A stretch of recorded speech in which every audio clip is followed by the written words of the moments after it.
예, 하나님 말씀은 사무엘하 11장입니다. 사무엘하 11장 1절 말씀부터 말씀을 보도록 하겠습니다. 네. 사무엘하 11장 1절입니다.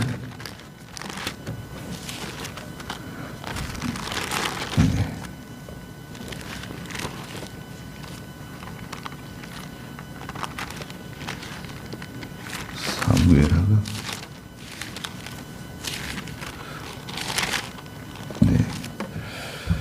해가 바뀌어 왕들이 출전할 때가 되어 다윗이 요압과 그의 부하들과 온 이스라엘을 보내니 그들이 암몬 자손을 멸하고 랍바를 포위했으나 다윗은 예루살렘에 머물러 있었다. 저녁이 되었을 때 다윗이 자기 침대에서 일어나 왕궁의 지붕 위를 거닐다가 한 여자가 목욕하는 것을 지붕 위에서 보았는데 그 여자는 용모가 매우 아름다웠다. 다윗이 사람을 보내어 그 여자에 관해 알아보게 하니 그가 말하기를 그 여자는 엘리암의 딸로서 햇사람 우리아의 아내 밧세바가 아닙니까? 라고 했다. 다윗이 전령들을 보내어 그 여자를 데려오게 하니 그 여자가 다윗에게 왔는데 마침 그 여자가 부정함으로부터 정결케 된 때였으므로 다윗이 그 여자와 동침하였고 그 여자는 자기 집으로 돌아갔다. 그 여자가 임신하게 되니 사람을 다윗에게 보내어 자신이 임신했음을 알렸다. 그랬습니다. 네, 다윗과 밧세바인데요. 다윗과 밧세바. 다윗의 범죄죠. 다윗의 범죄. 여기 11장 1절에 보니까 해가 바뀌어 왕들이 출전할 때가 되어 그랬습니다. 예, 이제 해가 바뀌고 겨울이 지나고 이제 전쟁의 계절이 찾아오는 거죠. 전쟁의 계절. 추위가 지나고, 예, 들판이나 산에서 병사들이 야영을 할 수 있는 그런 적당한 기후가 되면 전쟁을 시작합니다. 예, 강한 나라가 약한 나라를 칠 수도 있지만 서로 이 국경을 맞대고 있는 나라들끼리 갈등이 많거든요. 국경을 맞대고 있는 나라하고 싸우는 겁니다. 전쟁은요. 여러분 잘 보십시오. 전쟁은 국경을 맞대고 있는 나라하고 싸우지 엉뚱한 먼 데 있는 나라하고 이렇게 싸우는 경우는 극히 드물고 미국이 이렇게 외국에 병사들을 보내가지고 전쟁을 치르는 경우도 있지만 그런 경우는 특별한 경우고 보통 국경을 맞대고 있는 나라들끼리 싸우는 겁니다. 러시아, 우크라이나도 국경을 맞대고 있고요. 또 이스라엘, 하마스, 이스라엘 다 레바논 다의 국경을 맞대고 있죠. 우리나라도 북한하고 국경을 맞대고 있죠. 국경을 맞대고 있진 않아도 바다 건너에 있는 일본이라든지 바다 건너에 있는 중국 다 위험 요소들입니다. 항상 갈등할 수 있어요. 이 전쟁의 계절이 돌아와서 출전을 하는데 다윗은 출전하지 않았어요. 그리고 다윗이 요압 장군과 그의 부하들과 온 이스라엘을 전장에 내보냈습니다. 그들이 암몬 자손을 멸하고 랍바를 포위했으나 다윗은 예루살렘에 머물러 있었다. 그랬습니다. 가나안 땅이 있고요. 가나안 땅이 이제 요단강이 흘러 내려오잖아요. 저 북쪽 갈릴리 호수에서부터 이제 물길이 흘러 내려오면서 좀 이제 사해로 들어가는데요. 그 그것을 이제 요단강이라 그러죠. 요단강. 요단강을 건너면 암몬 땅이에요. 바로 암몬 땅이고 암몬 땅 밑에 모압 땅이죠. 네. 그리고 이제 이스라엘이 과거에 모세를 중심으로 해서 이제 가나안 땅으로 들어올 때도 그쪽으로 들어왔어요. 모압 암몬 땅을 거쳐서 이렇게 요단강을 건너가지고 여리고성을 함락시키고 이제 가나안 땅 정복 전쟁이 시작됐죠. 모세는 요단강을 건너지 못했죠. 네. 모세는 요단강을 건너지 못하고 하나님께서 죽이시고 그리고 이제 여호수아가 그 계승을 해서 지도자가 되었죠. 그러니까 이제 바로 이제 암몬 땅 옆에 있어요. 룻기서에 보면은 나오미의 가족이 이제 모압 땅으로 이제 이사를 가잖아요. 이주. 그것도 이제 베들레헴에서 요단강 건너가지고 저 요단강 건너서 저 남쪽 모압 땅으로 암몬 땅 밑에 있는 모압 땅으로 이제 이주한 거 아닙니까? 그 암몬 땅의 그 경계선에 있는 아주 중요한 요새성이 이 라빠예요. 라빠 포위 작전인데요. 뭐 암몬 다른데 다 암몬 다 정복하고요. 이 라빠성 견고한 이 요새성 라빠를 포위하고 이제 공성전을 벌리는 거죠. 가까이 갔다가 또 뒤로 갔다가 가까이 갔다가 뒤로 갔다가 이러면서 이제 공성전이라 그러죠. 활도 쏘고 뭐 돌도 던지고 이러면서 이제 전쟁을 치르는 건데요. 그런데 여기 보니까 다윗이 예루살렘에 머물고 있었다는 것을 성경에서 강조하고 있는 겁니다. 다윗은 추천하지 않았어요. 왜 그랬을까? 몸살이 났는가? 뭐 병에 걸렸는가? 왜 추천하지 않았을까요? 좀 궁금한데 뚜렷하게 성경에서 뭐 이유가 없는 것 같아요. 그러니까 요압 장군이 왕은 계시라고 추천하지 마시라고 충분히 우리가 다 할 수 있으니까 궁에 계십시오. 그랬는지도 모르죠. 그런데 뭐 구체적인 내용은 기록하지 않으셨어요. 2절에 보니까 저녁이 되었을 때 다윗이 자기 침대에서 일어나 왕궁의 지붕 위를 거닐었어요. 자, 저녁이 되었고요. 다윗이 자기 침대에서 일어났어요. 그러면 다윗이 언제부터 잠을 잔 건가요? 초저녁 잠을 잔 건가? 아니, 낮잠을 깊이 잔 건가? 피곤한 일이 있어서? 낮잠을 깊이 자가지고 초저녁에 일어났다는 건가? 아니면 초저녁 잠을 잤는데 깊은 저녁에 일어났다는 건가? 그런데 뒤에 내용을 보니까 지붕 위를 거닐다가 한 여자가 목욕하는 것을 지붕 위에서 보았는데 그 여자는 용모가 매우 아름다웠다 그랬습니다. 예루살렘에는요, 제1구역이 있고 제2구역이 있어요. 제1구역은 예루살렘 성 안에 있는 그 지역을 제1구역이라 그래요. 제1구역에는 첫째 성전이 있어요. 성전이 있고 성전에서 일하는 제사장들과 레위 사람들의 주거지가 있어요. 그 다음에 왕궁과 귀족들의 주거지가 이렇게 있습니다. 그러니까 제1구역은 성벽에 둘러싸여 가지고 저 위에 있어요. 제1구역은 제2구역보다 저 위에 있어요. 이렇게 예루살렘 안에서도 나머지 백성들은 이제 제2구역 예루살렘에서도 제2구역에 그래서 왕궁에서 왕궁 뭐 지붕 위에 올라가서 봤다는 게 아니라 왕궁 자체가 저 높은 곳에 있어요. 높은 곳에 있어가지고 예, 밑에서 봤을 때는 저 지붕이죠. 뭐. 저 위에 저 성벽 위에 왕궁이 있는 거예요. 그러니까 예, 다윗이 낮잠을 잔 것 같아요.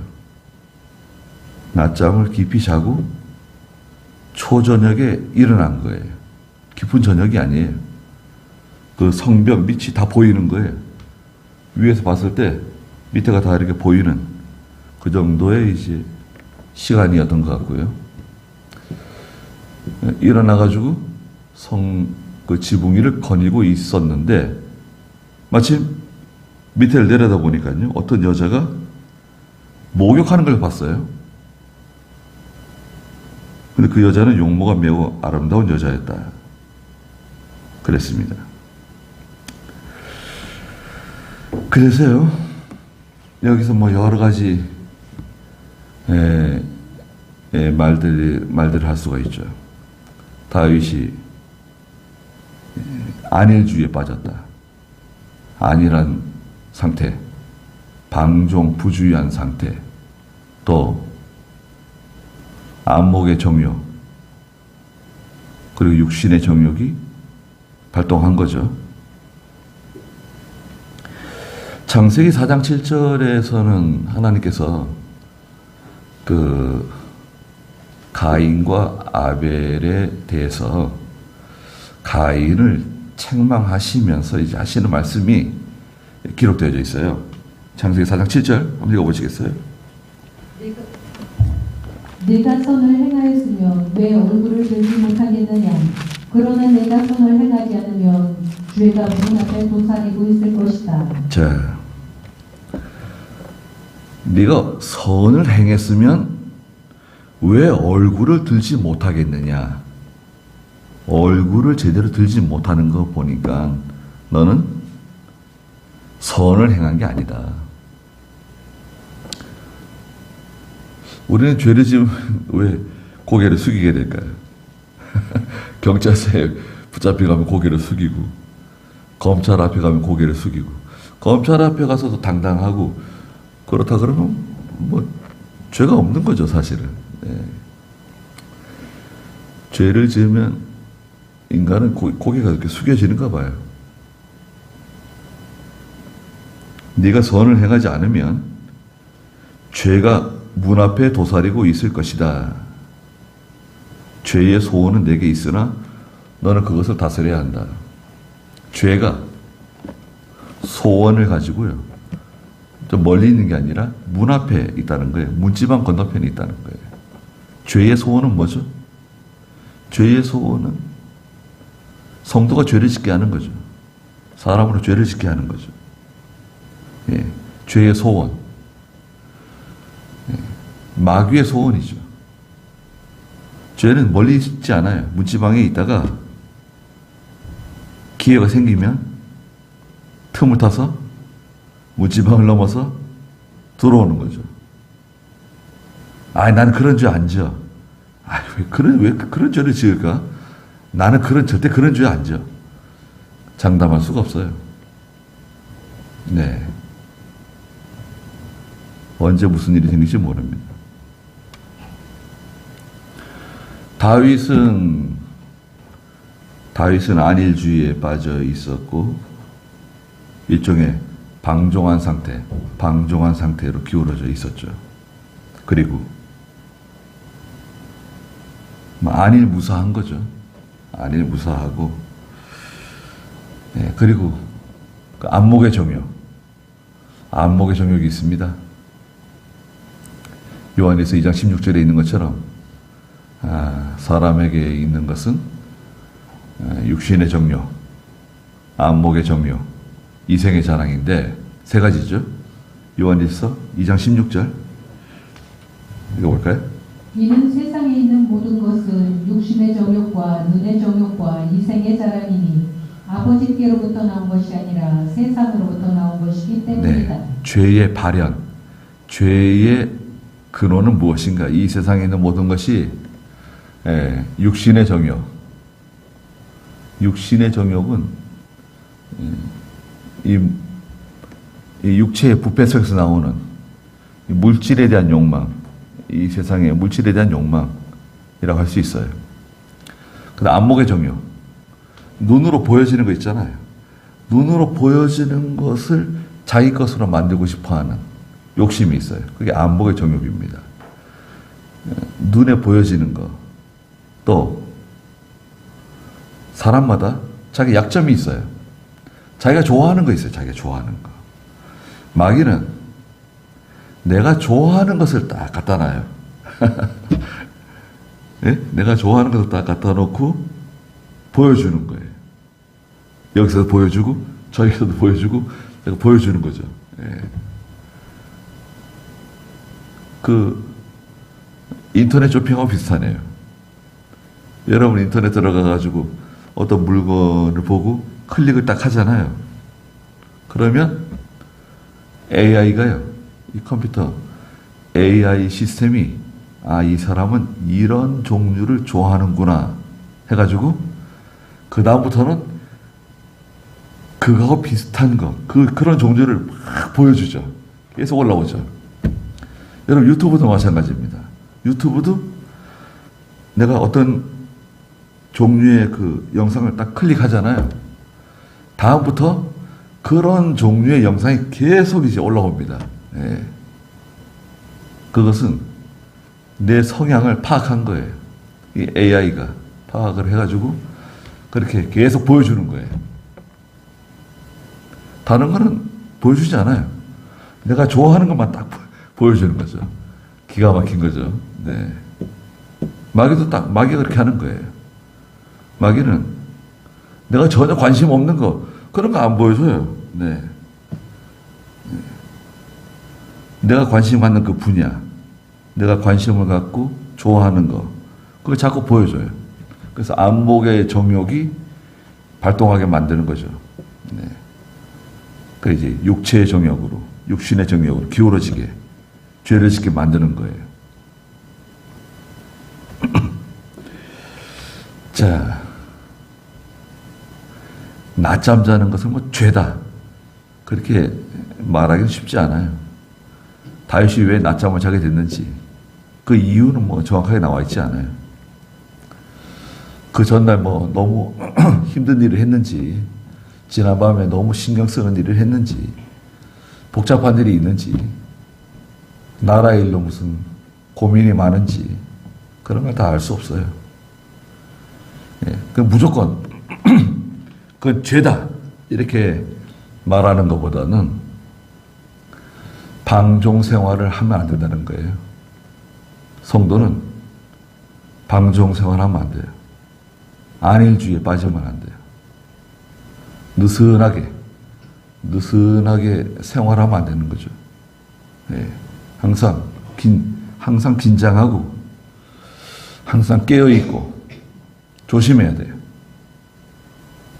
그 저녁에 늦게 일어나가지고 잠에서 깼잖아요. 산책을 한 거예요. 왕궁의 뜰을 거닐고 있었는데 마침 아래를 내다보니까 어떤 목욕하는 여자를 발견하게 되었고, 그 다음에 사람을 보내가지고 그 여자가 누군지 알아봐라, 이렇게 된 거 아닙니까?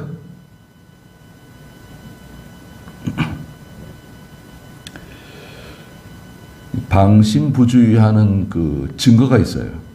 내가 방심부주의하고 안일주의에 빠졌는지 안 했는지 알 수 있는 방법이 있습니다. 그게 뭐냐? 첫째는 하나님 말씀에서 떠나는 거예요. 말씀에서 성도가 이탈하는 거예요. 말씀에서 멀어질수록 죄를 지을 확률이 높아져요. 주일날에는 뭐 거룩한 성도인 것 같지만 평상시에 말씀에서 멀어지게 되면 그 다음에 어떻게 됩니까? 말씀에서 멀어지게 되면 두 번째, 하나님과 멀어져요. 하나님과 영적 교제, 예수 그리스도와 영적인 교제, 자기의 은밀한 골방을 잃어버리게 돼요.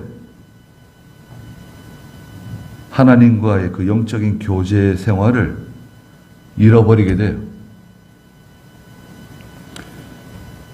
그러니까 말씀 중심으로 사는 성도가 있고 말씀 중심으로 살지 않는 성도가 있죠.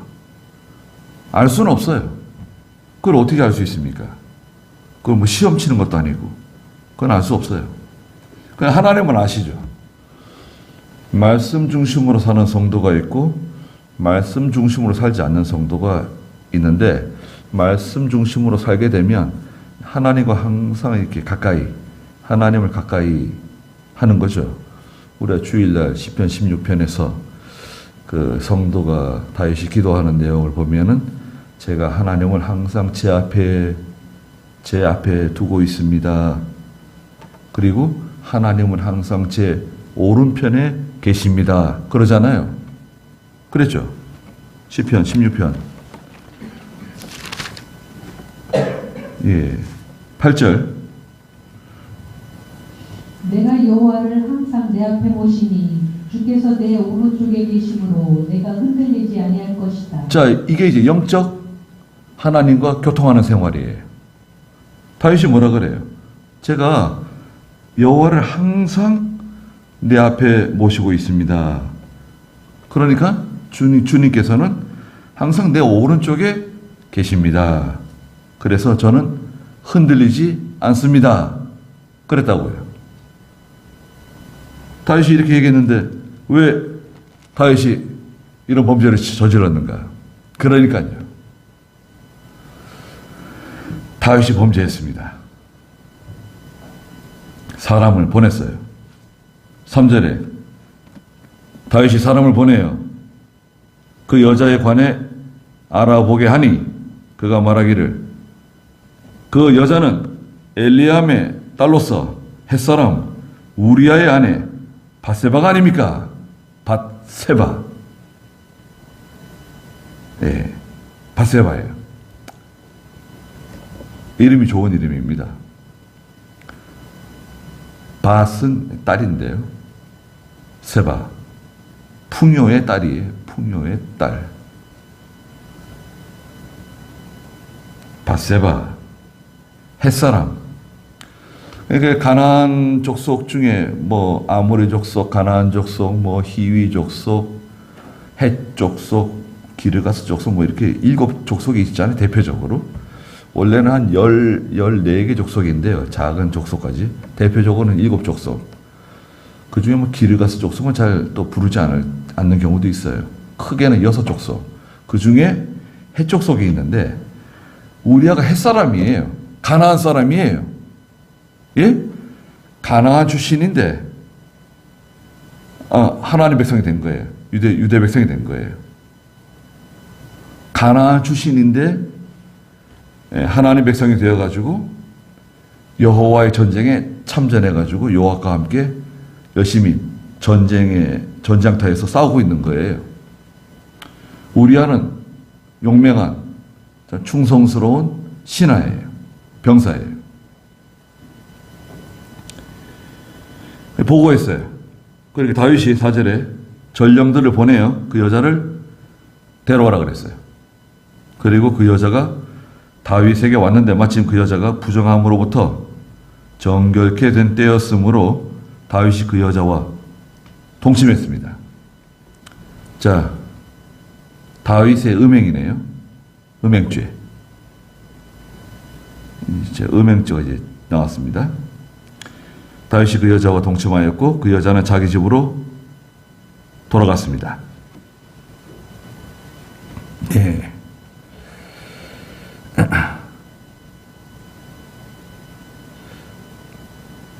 성경에서는 고린도전서 6장 18절에 음행을 피하라 그랬죠. 음행죄가 있는데요. 고린도전서 6장 18절. 음행죄는 붙들고 싸우라는 게 아니에요. 음행죄는 피해야지 이기는 거예요.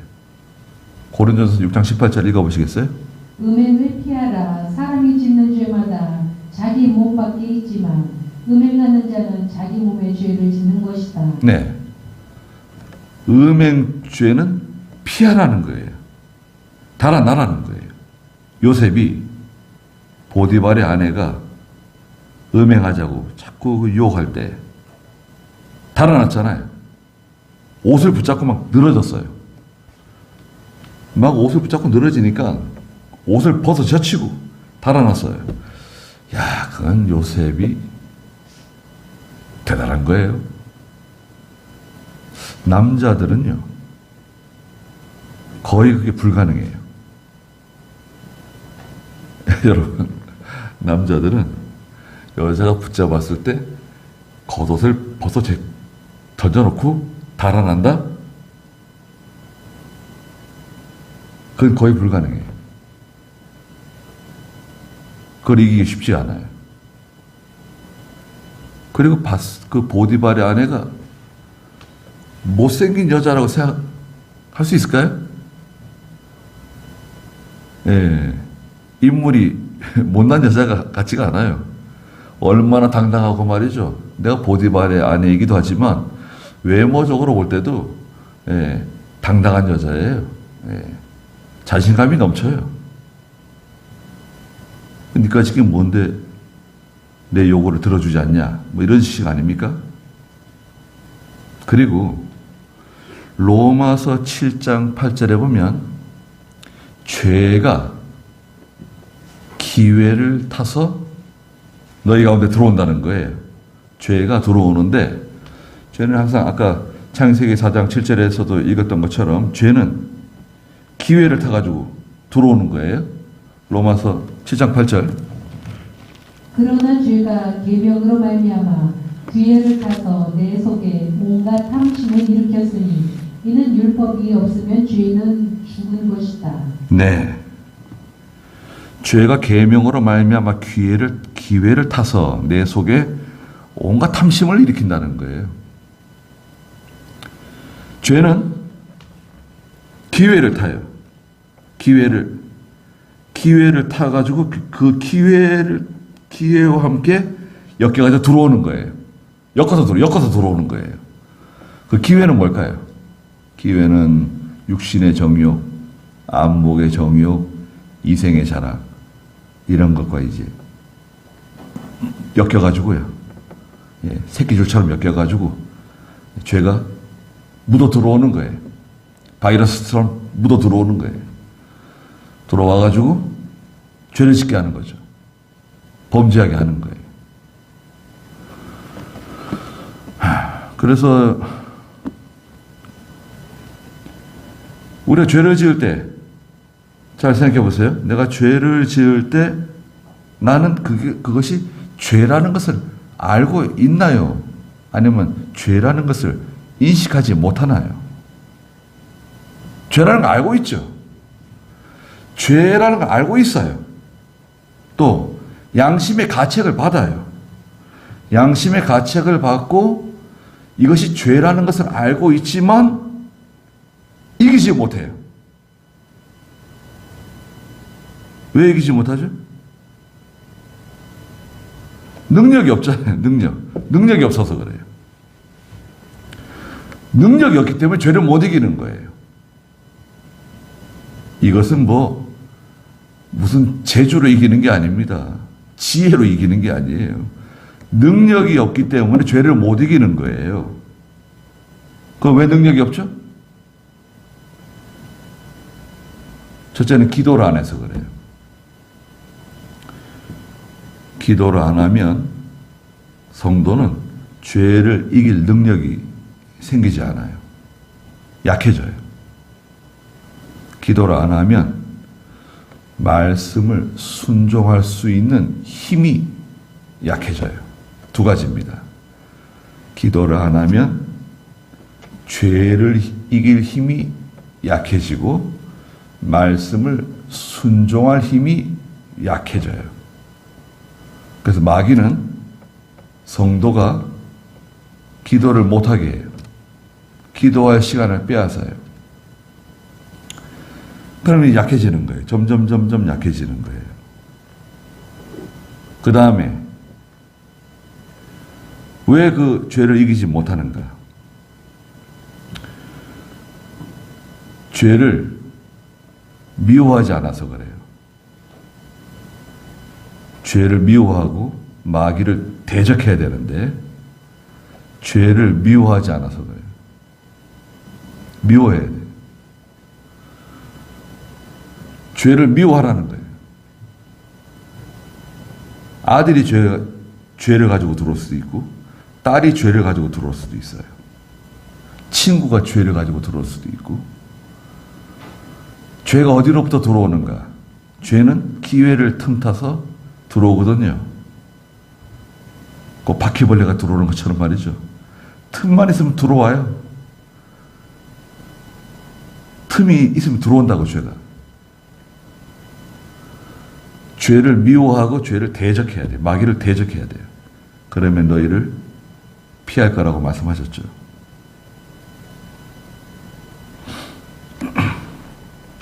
그래서 다윗이 간음죄를 저질렀습니다. 음행죄를 저질렀어요. 그리고 5절에 그 여자가 임신하게 되니 사람을 다윗에게 보내어 자신이 임신했음을 다윗에게 알렸습니다. 자, 동침을 하고 임신했다는 사실을 알게 됐어요. 그 기간이 얼마나 됩니까? 그러니까 어느 정도 시간이 지난 거죠. 그동안 바세바의 남편 우리아는 전장터에서 돌아오지 않고 있었던 거예요. 큰일 났어요. 자, 바세바가 사람을 보내서 다윗에게 자신의 임신한 사실을 알렸을 때, 자, 요 시점이 중요하죠. 자, 죄의 성격은 네 가지가 있다 그랬죠. 죄의 성격은 첫째, 죄의 성격은 썩게 만든다. 부패. 두 번째, 죄는 번져나가죠. 오염시켜요. 빠르게 번져나가는 속성이 있죠. 그 다음에 죄는 관성이 작용한다. 관성. 계속 죄를 짓다가 브레이크를 꽉 밟아도 죄가 쭉 가는 거예요. 열차가 한참 달리다가 저 앞에 사람 보고 기관사가 브레이크를 밟아도 열차가 끼익 하고 바퀴는 돌지 않는데 계속 레일 위로 가는 것처럼 죄의 관성이 작용해요. 은혜를 받았다고 해서 죄를 뚝 끊는 게 아니에요. 가래 떡 끊는 것처럼 딱 끊어지는 게 아니에요. 조금 뒤면 또 지나면 또 죄를 또 짓는, 그 죄를 또 짓는 거예요. 죄의 관성이 작용한다. 그 다음에 네 번째가 뭐였죠? 죄는 드러나는 성격이 있다. 갈라디아서 6장 1절에 있는 것처럼 죄가 드러나요. 하나님께서 죄를 들춰내세요. 땅 속에 묻었든지 물 속에다 집어넣든지 가루를 만들었든지 어떻게 됐든 간에 죄가 나 여기 있다 하고 죄가 이제 드러날 때가 와요. 죄의 부유하는 성격, 드러나는 성격이 있다. 자, 죄가 드러났잖아요. 지금 드러났잖아요. 임신했어요. 드러난 거예요. 죄가. 다윗이 이때 어떻게 해야 되는 거죠? 첫째는 하나님께 회개해야죠. 아이고 하나님, 제가 이런 큰 죄를 저질렀습니다. 하나님 앞에 첫째 회개하고 그 다음에 어떻게 됩니까? 바세바를 불러서 용서를 구하고 그 다음에 우리아를 불러야죠. 우리아. 전쟁에서 지금 싸우고 있는, 전쟁에서 목숨 걸고 다윗을 위해서 싸우고 있는 우리아를 불러서 사실을 알려줘야죠. 더 늦기 전에 알려줘야 돼. 늦기 전에. 이게 지금 죄가 드러났잖아요. 자, 보세요. 이 시점이 중요합니다. 시점이 중요해요. 죄가 드러났잖아, 지금. 꼭꼭 묻어놨는데 묻어놨는데 죄가 드러났어요. 그 시점, 죄가 드러난 시점이 있잖아요. 그때가 첫 번째 기회예요. 우리아를 불러서 우리아 앞에 속고 대제를 해야죠. 다윗이 왕으로서. 내가 당신이 나를 위해 전쟁에 나가서 싸우고 있을 때 내가 이러한 죄를 저질렀다. 잘못했다. 죄를 고해야죠. 그 다음에 어떻게 할 것이냐.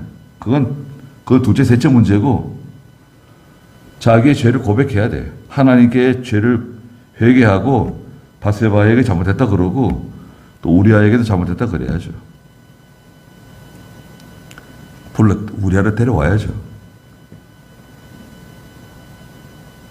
그런데 다윗은 어떻게 했습니까? 6절 읽어보시겠어요? 다윗이 요압에게 사람을 보내어 말하기를 햇사람 우리아를 내게 보내라 하니 요압이 우리아를 다윗에게 보냈다. 우리아가 그에게 오자 다윗은 요압의 안부와 백성의 안부와 전쟁의 상황을 묻고 또 우리아에게 말하기를 네 집으로 내려가 네 발을 씻어라 하였으므로 우리아가 왕궁에서 나갔고 왕의 음식이 그의 뒤를 따랐다. 네. 다윗의 계책이네요. 계책. 계책은 뭡니까? 죄를 덮기 위해서, 죄를 가리기 위한 술수를 쓴 거예요. 전장에 있는 바세바의 남편 우리아를 불러가지고 보고를 받는 것처럼 전장 상황에 대해서 보고해봐라. 어떻게 돌아가고 있냐? 물어봤어요. 그러니까 햇사람 우리아가 다윗에게 와가지고 다 상황을 보고해 준 거예요. 아, 지금 라빠성을 포위해가지고 열심히 성을 함락시키기 위해서 부단히 노력하고 있습니다. 요압 장군이 선두에 서서 저희들을 잘 지도하고 있습니다. 병사들이 왕을 위해서 또 하나님 나라를 위해서 열심히 전쟁을 치르고 있습니다. 야, 그래. 참 고생이 많다. 자, 오늘하고 수고했으니까 오늘은 네 집으로 내려가 8절에 그랬죠? 네 발을 씻어라 하였으므로 우리아가 왕궁에서 나갔고 왕의 음식이 우리아의 뒤를 따라 나갔어요. 융숭한 대접을 해줬네요. 왜 이렇게 한 거죠? 그 우리아가 집에 가서 바세바와 잠을 자고 다윗을 통해서 임신한 것을 덮으려고 그런 거 아닙니까? 그런데 우리아가 어떻게 했습니까? 9절에 보니까 우리아가 집에 안 갔어요.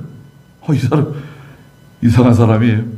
9절에 우리아는 왕궁의 문에서 자기 주인의 모든 종들과 함께 눕고 그 왕궁을 지키는 병사들과 함께 밖에서 잠을 자고요. 자기 집으로 내려가지 않았어요. 그 음식은 어떻게 했을까요? 그 병사들하고 나눠 먹었겠죠. 병사들과 함께 왕이 준 음식을 같이 먹고. 아니, 집이 멀어요? 여러분. 우리아의 집이 왕궁에서 10리, 20리, 30리 떨어져 있나요? 아니, 지금 다윗이 저 위에서 산책하다가 바세바를 본 거 아니에요.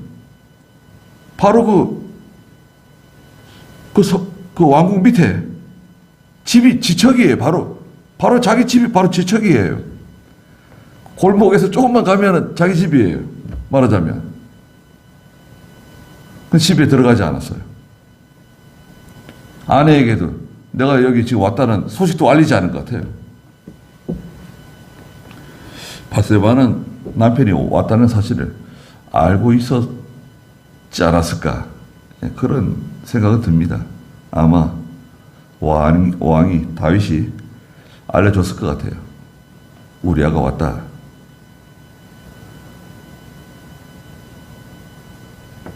그러니까 사람들이 다윗에게 보고했죠. 10절에 사람들이 다윗에게 보고하기를 우리아가 자기 집으로 내려가지 않았습니다. 집에 안 갔다고 보고를 드렸어요. 다윗이 우리아를 불러가지고 아니 왜 너는 먼 길에서 방금 오지 않았느냐? 어찌하여 내 집으로 내려가지 않았느냐? 물었습니다. 그랬더니 11절에 우리아가 다윗에게 뭐라고 말했습니까? 언약궤와 하나님의 궤, 이스라엘과 유다가 저 전장터, 장막 가운데 머물고 있는데 또 내 주 요압과 내 주의 부하들이 들에서 진을 치고 목숨 걸고 싸우고 있는데 어떻게 제가 제 집으로 가서 먹고 마시고 제 처와 동침할 수 있겠습니까? 왕의 살아계심과 왕의 생명을 두고 맹세하는데 이와 같은 일은 하지 않겠습니다. 말했어요. 야, 이런 사람은 별을 하나 달아줘야 되는 거 아닌가요? 네. 이런 사람 별을 하나 달아줘야죠. 과거에 박정희 대통령이 별 하나짜리 장군을 불러가지고 무슨 즐거운 대화를 나누고 청와대에서요. 술을 가져오라 그래요. 술을 권했대요. 근데 이 장군은 술을 안 마시는 거예요. 아, 내가 주는 술인데 왜 안 마시냐? 마시라고. 화가 나잖아요, 박정희가. 술 마셔라. 안 마시면 안 된다. 내가 주는 술인데 왜 안 마셔? 아, 저는 예수 믿는 사람입니다. 저는 술을 마시지 않습니다. 각하. 예. 저는 술을 마실 수 없습니다. 그러면 노발대발 소리를 지르는데 술을 안 마시는 거예요. 그 박정희가 너무 좋아가지고요. 기뻐서 거기서 야, 내가 당신이 이런 사람이라고 내가 알고 있었다. 그 자리에서 별을 하나 더 달아줬어요. 그래가지고 별 하나로 들어갔다가 별 2개를 달고 나왔습니다. 거기서 뭐 저녁 당신 그만둬 저녁해 그럴 수도 있죠. 자기 목을 걸고 하는 거 아닙니까? 네. 목을 걸고 하는 거예요. 기업에서도 무슨 뭐 행사가 있거나 이럴 때 술을 마시게 하죠. 군대에서도 술을 마시고 다 같이 술을 마시는 거. 다 같이 술을 마시는데 나 혼자 술을 안 마신다. 이야, 그거는 분위기를 왕창 깨는 거네요.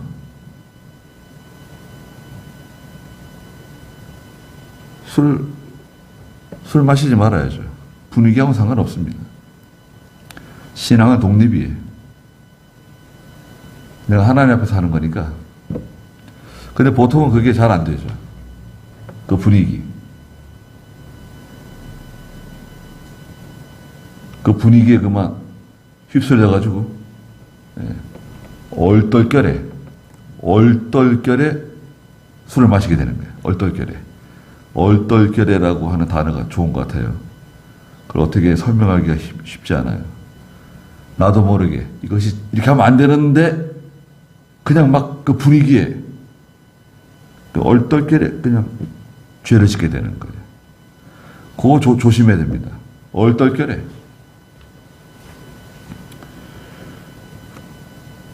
그때 딱 정신을 차리고 바른 판단력, 바른 분별력. 야, 여기서 내가 이렇게 행동하면 안 된다. 나는 여기서 믿음을 지켜야 된다. 신앙의 정조를 지켜야 된다. 그럴 수 있는 성도가 몇이나 될까요?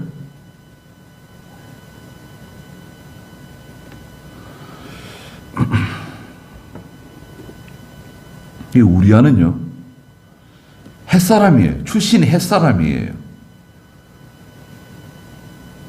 유다 이 히브리 사람이 아니에요. 아브라함의 계통이 아닙니다. 이 가나안족 속의 후손이에요. 햇사람의 후손으로서 하나님의 백성이 되어가지고 이스라엘 전쟁에 참전해서 목숨 걸고 싸우고 있는 거예요. 그리고 얼마나 충성스럽습니까?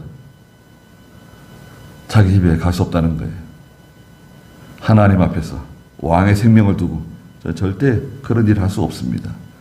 자기 신앙 양심, 내 양심상 그건 할 수가 없습니다. 그 첫 번째 계책이 그냥 물거품이 된 거예요. 여기서 잘 보세요. 다윗이 회개할 기회가 있었어요. 뭐 다윗이 죄를 지었다. 그걸 뭐 어쩔 수 없다 하더라도 회개할 기회가 왔잖아요.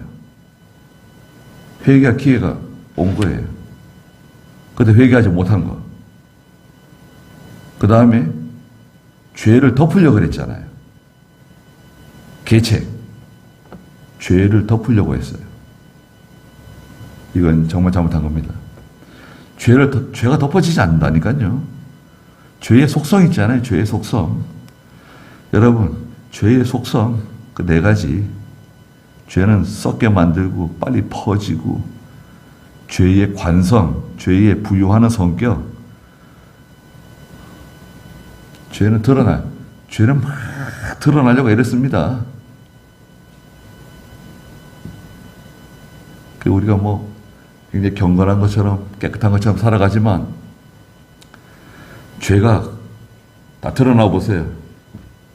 어렸을 때 못된 짓 한 거, 중고등학교 때 못된 짓 한 거, 청년 때 못된 짓 한 거, 부모에게 잘못한 거, 형제에게 잘못한 거, 잘못한 거 다 드러난다고 생각해 보세요. 살 수 있을 것 같아요? 우리 뭐 죄가 없어가지고 신문에 야 누구누구는 뭐 죄 없는 사람이다 이렇게 나올 것 같아요? 죄가 드러나면 다 부끄러워집니다. 수치스러워집니다. 쥐구멍이라도 있으면 들어가고 싶을지도 몰라요. 그냥 겸손해야 돼요.